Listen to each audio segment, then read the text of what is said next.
Put your hands together for Manpreet Kaur.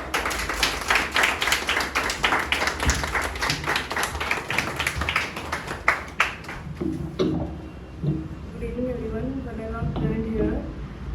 Good evening Spectate sir and Vaneva present here. Today I am going to speak on a topic. One of the problem faced by India.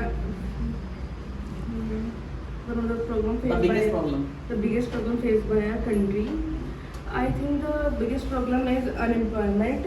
Many people in our country are unemployed, and that's why the poverty rate of India is high due to unemployment.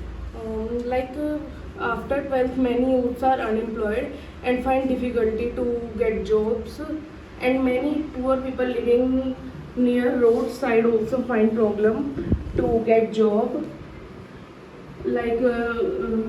People living near roadside don't have any work to do. Their wives are doing household jobs, and children are begging. That's the biggest problem.